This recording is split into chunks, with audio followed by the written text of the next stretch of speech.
Faites-vous partie des personnes qui sont encore, qui vivent auprès d'un ou une perverse narcissique et qui disent: «Quand j'aurai réalisé mon projet, c'est sûr, je vais le ou la quitter».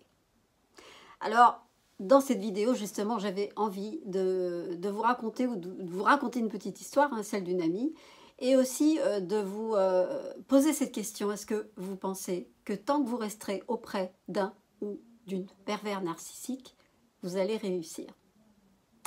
Alors, la question reste posée. D'abord, je me présente. Je m'appelle Laure Dupré-Lavigne, je suis consultante intuitive et auteure. Et j'accompagne celles et ceux qui souhaitent s'apporter davantage d'amour pour eux-mêmes. C'est très important. Et pour cela, j'utilise les tarots de Marseille et le EFT. Si c'est votre première visite sur ma chaîne, alors je vous souhaite la bienvenue. Et n'hésitez pas, si ça n'est pas encore fait, à vous y abonner en cliquant tout de suite en bas à droite sur la petite icône. Donc je vais remettre le micro, ce sera peut-être mieux. Voilà. Bah oui, j'ai changé de téléphone. Et voilà, j'avais envie d'aborder le sujet parce que je suis souvent portée par les événements et surtout des personnes qui sont proches de moi. Et ça me donne beaucoup d'inspiration. Et j'avais donc envie de vous raconter et de vous expliquer pourquoi une proie de pervers a généralement beaucoup de difficultés à réussir dans ses activités personnelles, dans ses talents, dans ses projets, tant qu'elle reste en relation ou proche physiquement d'un ou une perverse narcissique ou tout autre profil toxique. Alors la première raison, bah, ça ne va pas vous étonner, hein. Cette personne qui est près de vous, eh bien elle utilise des techniques de manipulation. Ce sont des techniques que vous ne voyez pas, que vous pouvez pressentir de façon inconsciente, mais elles agissent dans l'ombre et elles font leur petit travail de sabote au fur et à mesure. Donc c'est quoi hein, cette méthode de manipulation? Bah, c'est la dévalorisation, le fait de s'entendre dire que c'est pas bien ce qu'on fait, qu'on réussit pas, que de toute façon ça ne marche jamais, de toute façon vous avez des projets utopiques, de toute façon vous rêvez trop, vous êtes trop perché, vous avez certainement des idées un petit peu farfelues. Donc quand vous entendez ça tous les jours, eh bien il ne faut pas minimiser, certainement pas minimiser l'effet de ce genre de paroles qui répétées vous bombardent littéralement l'inconscient et agissent comme comment je pourrais dire ça? Bah, c'est carrément même pas un ralentisseur, c'est carrément un truc qui vous casse dans votre élan de façon inconsciente. C'est comme si vous mettiez un pas devant et que de façon inconsciente, vous en faites 10 en arrière, mais ça, vous ne le voyez pas. Donc, évidemment, quelqu'un qui vous intimide, qui cherche à vous impressionner et qui vous culpabilise, hein, en vous disant que si vous vous engagez là-dedans, vous n'allez peut-être pas être disponible, que de toute façon, si ça ne fonctionne pas, ça sera de votre faute, qu'il y aura forcément des conséquences. Donc ça va vous miner votre estime de vous-même, ça va casser votre confiance. Et Dieu sait si la confiance c'est quand même super important, et notamment quand on vit avec ces personnes-là, parce que ça fait partie des choses qu'on perd et qui deviennent vraiment des lambeaux de confiance. Et quand bien même on parle de confiance, hein, parce qu'il n'y en a plus, en général c'est tombé dans les chaussettes. Hein. Donc c'est extrêmement difficile, et ça, c'est quand même quelque chose qu'on ne voit pas forcément, parce que moi j'ai remarqué, pour l'avoir vécu aussi, c'est qu'il y a toujours cette espèce d'opiniâtreté à vouloir y arriver, quoi qu'il arrive. Il y a toujours cette espèce d'étincelle qui donne envie de dire, eh bien, quoi qu'il m'en coûte, de toute façon, j'y arriverai. J'y arriverai, même si l'autre est à côté, qui me casse, qui n'arrête pas de me... De toute façon, j'en ai pris mon parti, ça va me glisser dessus. Et ça, c'est le discours que j'entends souvent. À part dans des cas qui sont extrêmement graves, où là, vraiment, il y a vraiment quelqu'un à côté qui pousse en fait à l'immobilisme sa proie, qui est totalement prostré dans sa posture et qui ne peut plus rien faire. Donc là, c'est vraiment beaucoup plus grave. Mais dans la plupart des cas, quand il y a la manipulation qui opère, eh bien, ça broie l'estime de soi, mais la proie n'en est pas totalement consciente. Voilà. Elle prend des coups, elle est habituée à en prendre et à continuer à y croire. en se disant que ça va rien lui faire et que ça va rien ne lui empêcher. Voilà. Alors, qu'est-ce qui joue aussi par rapport à d'autres raisons? Alors, j'ai parlé donc de dévalorisation, d'intimidation, culpabilité. C'est sûr que ça va empêcher, ça va affecter négativement vous, hein, qui êtes victime, ou qui que ce soit que vous connaissiez. Eh bien, ça va affecter négativement, et comme je vous l'ai dit, c'est pas forcément conscient, et ça va faire un travail qui va agir en profondeur et déstructurer vraiment. Et qui, en fait, malgré l'envie d'eux, il y a une partie de soi qui fera tout le contraire et qui va s'auto-saboter. Voilà. Donc, il y a aussi une autre raison, c'est que le PN joue le ou la perverse, hein, homme-femme, hein, je ne vais pas le répéter à chaque fois, hein, vous avez bien compris. Il crée une dépendance affective chez sa victime. Et la dépendance affective que cette personne crée, eh bien, va pousser cette personne, la victime, à développer, ou va l'empêcher plutôt à développer son autonomie et tous ses potentiels. Donc, en créant de la dépendance affective, genre tu as besoin de moi, sans moi tu ne peux rien, sans moi tu n'es rien, sans moi tu ne peux pas avancer, je suis ton pilier, je suis ton autre, en gros tu t'éteins, tu m'oublies, ou plutôt tu n'existes plus, c'est moi qui suis là. Voilà, je me substitue et tu n'as besoin de rien faire à part juste être là, même si j'ai pas envie de faire attention à qui tu es. Mais en gros, cette dépendance, c'est juste grave parce que, en fait, la victime, elle se sent nulle, elle se sent rien, elle se sent inutile, elle se sent pas exister, donc c'est l'autre qui prend tout en charge parce que l'autre, bon, évidemment, a envie de pouvoir, il a tellement peur que sa proie lui échappe. Donc ça, il y a vraiment cette notion de pouvoir qui joue et il faut vraiment hyper faire gaffe. Parce que la dépendance affective, c'est extrêmement insidieux. Parce que malgré tout, même s'il n'y a plus d'attachement, non, il y a de l'attachement. C'est là où il y a le problème. C'est qu'il y a une notion d'attachement, pas d'amour, entre un pervers et une proie. Mais ce qui se passe, c'est que l'enjeu du lien, il paraît, je dirais, peu important. Dans le sens où l'enjeu, il y a un lien, mais il est souvent minimisé par la proie qui pense que de toute façon je l'aime plus, de toute façon il ne se passe plus rien entre nous, de toute façon. Mais il y a quand même quelque chose qui relie ces deux personnes qui fait qu'ils vivent quand même ensemble. Voilà. Et qu'il y en a un qui se nourrit de l'autre, l'autre il continue à rester parce que, oui, il y a de l'enjeu, il y a le mec qui gagne le fric ou la nana. Moi, je suis un peu fragile de ce côté-là, je suis fatiguée, je suis malade, je ne sais pas pourquoi, ça n'avance pas dans mes affaires. Et donc, heureusement que l'autre est là. Heureusement que l'autre est là. Et donc, l'autre, il joue son rôle quand même, hein, de personnalité qui veut continuer à faire son travail pour créer la dépendance chez sa proie. Donc, il se passe quoi? Donc, là aussi, hein, ça affecte énormément. Et là encore, il faut vraiment se dire que ça a plus d'importance et plus d'impact et plus de conséquences que ça n'y paraît. Hein. Parce que le PN ou la PN, ou le profil toxique en question, envahit totalement l'espace psychique de l'autre. Et l'autre ne peut pas, la victime ne peut pas se concentrer pour envisager quoi que ce soit, pour se dire, tiens, je vais envisager ça, je vais mobiliser toute mon énergie, tout mon focus, toute ma concentration, toute mon inspiration. C'est juste pas possible. Parce que un ou une PN va tout faire pour vous brouiller l'esprit, pour vous empêcher de vous concentrer en dehors de quelque chose à part cette personne lui-même. Parce qu'ils font tout pour que leur proie soit démunie, leur proie soit totalement envahie par leurs émotions à eux, mobilise toute l'attention par rapport à ces personnes qui veulent cette attention et qui sont prêts à tout, se mettre dans tous les états, montrer de la colère, montrer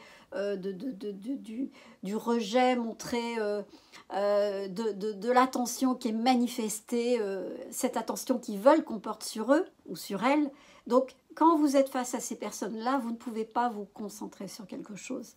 Vous ne pouvez pas vraiment avoir un focus et dire, ça y est, maintenant je me sens vraiment très détachée, je me sens libre de respirer mon air, mon oxygène, et tant qu'ils sont près de vous, vous ne pouvez rien respirer. Vous ne pouvez que respirer leur vibration, leur noirceur, et ce quelque chose qui fait qu'ils sont vides, et qu'ils ne supportent pas ce vide, et qu'ils ne peuvent pas faire autrement que de vous le donner. Voilà. Donc, qu'est-ce que vous pouvez faire, à part absorber cette négativité, qui est juste ultra polluante, et que cette pollution, elle ne peut que vous empêcher à être libre créateur ou créatrice de n'importe quoi, que vous cherchiez un boulot ou que vous ayez envie de créer quoi que ce soit, eh bien, l'énergie que vous mobilisez pour supporter l'autre, pour juste faire en sorte de l'accepter déjà dans le quotidien, même si vous prétendez vous en foutre, même si vous dites que ça vous glisse, eh bien moi je vais vous dire, ça n'est pas vrai. Ça n'est pas vrai. Vous croyez, vous pensez, vous vous dites, ouais mais non, ça fait des années, on est ensemble, mais on fait chambre à part, on est vraiment que des colocataires. Et en fait, non, parce qu'il y a toujours un lien. Donc le lien fait que l'action, le comportement de l'autre va affecter vous, la proie ou la victime. Voilà. Donc pour cette raison-là, vous ne pouvez pas imaginer qu'il n'y a pas de conséquences. Et vous, vous croyez pouvoir vous sentir libre de créer. Vous ne pouvez pas créer. Ou si vous créez. Vous ne créez pas suffisamment, vous n'allez pas au bout de ce que vous pourriez faire. Vous n'allez pas au bout de votre potentiel. Voilà. Et puis, il y a un truc qui agit de façon inconsciente, c'est l'autosabotage. Ça veut dire, mais qui je suis pour pouvoir réussir, puisque l'autre n'a de cesse que de me balancer toutes les pires horreurs pour me décourager. Vous voyez ce que je veux dire? Mais ça, c'est un dialogue que vous avez de façon inconsciente. Ce n'est pas quelque chose que vous vous dites. Voilà. Donc, pour en revenir à l'histoire de l'espace psychique que cette personne envahit chez vous, eh bien ça laisse vraiment très peu de place en fait pour vous concentrer, vos aspirations, vos envies, vos talents, vous les avez, parce que ça fait partie de vous, vous ne pourrez jamais vous les retirer, mais vous ne pourrez jamais les mettre à profit de façon optimale. Et puis sachez quand même que, est-ce que vous avez envie que votre PN ou PN, homme ou femme, ait envie de s'approprier de votre réussite, parce que ça aussi, ça fait partie de leur particularité. Eux, ils sont vides. Généralement, ils n'aiment pas, ils sont jaloux, ils sont toujours dans la convoitise, dans la critique des autres, parce que eux-mêmes se sentent jamais réussir, ont toujours l'impression que ça n'est pas assez. Ils font du panache devant le monde, mais quand ils sont donc dans leur petit espace clos, là, la chanson est différente. Ils n'ont pas du tout le même comportement, il va émaner leur peur, leur doute, le fait qu'ils n'arrivent pas à maîtriser ce qu'ils ont envie de maîtriser dans la vie, que ce soit les gens autour d'eux ou les comportements en général humains, ils veulent avoir le contrôle et généralement ils n'arrivent pas à l'obtenir, donc ça les met dans des colères juste incroyables. Et ça n'est pas l'extérieur qui va le savoir, c'est ce qui se passe à l'intérieur, c'est-à-dire ce qui se passe en huis clos. Donc, il n'a pas envie que vous réussissiez. C'est clair, parce que lui-même ou elle-même est dans ce doute existentiel, et ça le met en porte-à-faux, parce qu'il perçoit quand même, ou elle perçoit chez vous cette qualité, que ce soit de l'empathie, que ce soit ce talent inné qui est là, cette espèce de propension à pouvoir faire fleurir des choses, en fait. C'est le cas de beaucoup de proies qui sont souvent dans un profil d'hypersensibilité, d'hyperémotivité, d'hypercréativité, donc des personnes qui ont beaucoup d'idées, qui foisonnent. Et les PN n'ont pas ça en eux.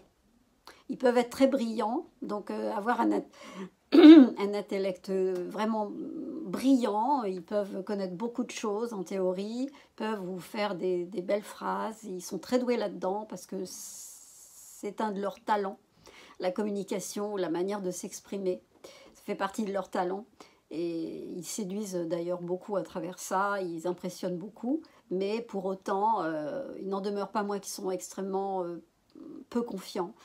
et pas sûr du tout quant à la projection de ce qu'ils pensent être quelque chose qui peut impressionner le monde.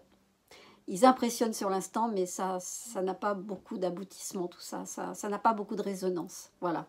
Donc, qu'est-ce que je pourrais vous dire? Si vous avez envie de réussir, que vous avez un projet, eh bien, je peux vous dire que vous allez vite vous décourager parce que il va vous blâmer d'échecs, il va vous dire que vous n'aurez pas de succès, il va vous dire plein de choses qui vont vous décourager et toutes vos initiatives ou votre envie de réussir, quand bien même votre projet il tient la route, eh bien cette personne va venir vous le casser par des petits cailloux, des petites choses, des paroles, des regards, des comportements.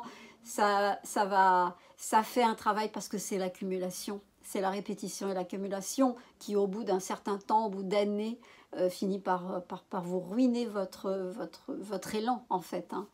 Donc, si vous avez envie de réussir et que vous avez un profil à côté de vous, un conseil, hein, il vaut mieux vous en éloigner d'une façon ou d'une autre, parce que autrement, c'est votre enthousiasme qui va en pâtir, et puis même je ne veux pas dire votre positivité, mais vous finirez par douter, parce que vous aurez tout le temps l'impression d'être mis au défi par cette personne, comme si vous aviez besoin de lui prouver quelque chose, mais pendant ce temps, cette personne vous instillera en fait sa forme de pessimisme, de négativité, de vibration, parce que cette personne n'a pas confiance, je vous le redis encore, elle n'a pas d'estime d'elle-même, cette personne toxique, et par jalousie, parce que cette personne ne souhaite absolument pas que vous y arriviez, parce que pour vous, si vous y arrivez, vous allez vous barrer, et ça veut dire que vous êtes bien, que vous vous épanouissez, et ça, c'est pas du tout concevable, donc on peut pas, ces personnes ne peuvent pas décemment faire comme si vous laissez faire votre petite vie, votre petit chemin, et puis comme ça, vous allez filer entre les doigts de cette personne, et ça, c'est juste inimaginable. Donc, alors, j'avais envie de vous raconter une petite histoire.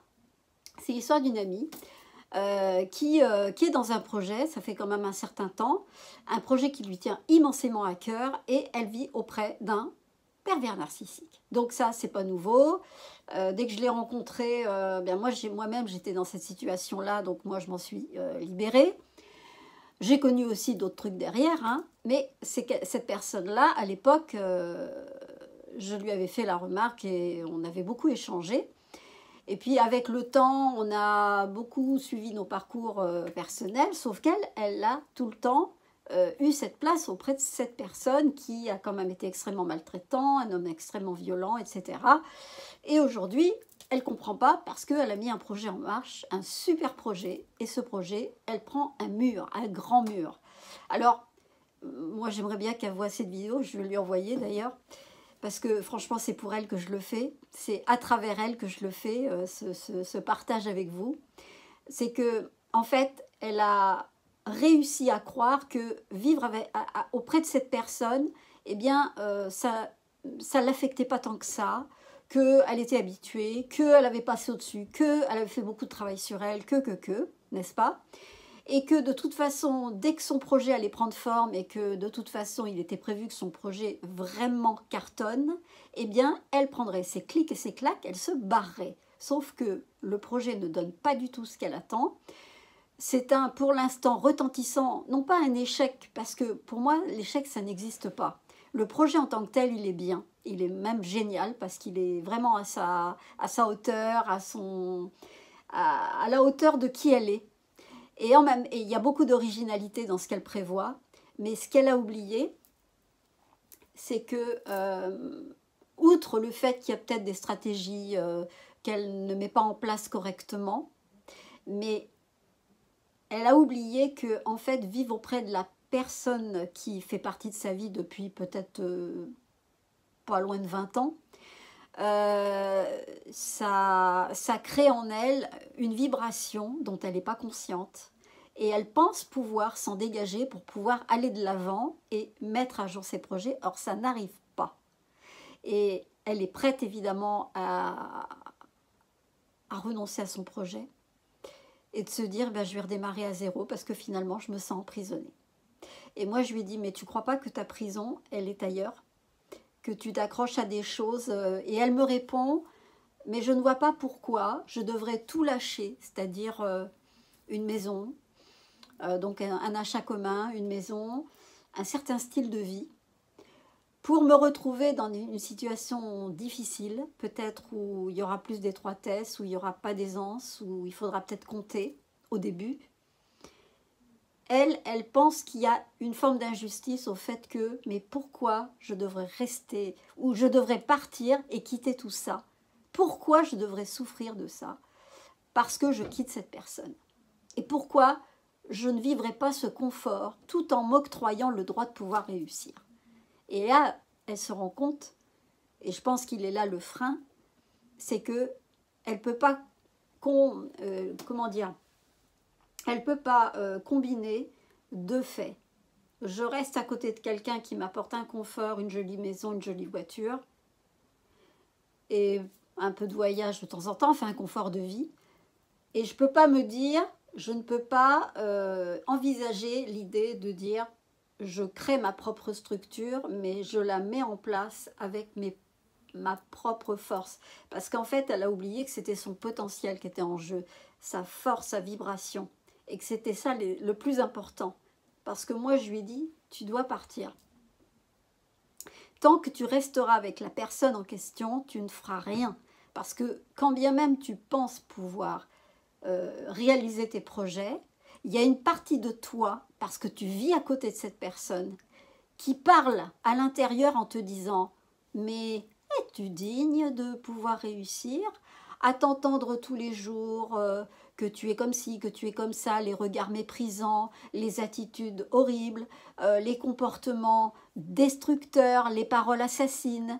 Est-ce que vous ne croyez pas que son inconscient, il lui renvoie tous les jours, mais est-ce que tu te sens digne de toi pour réussir?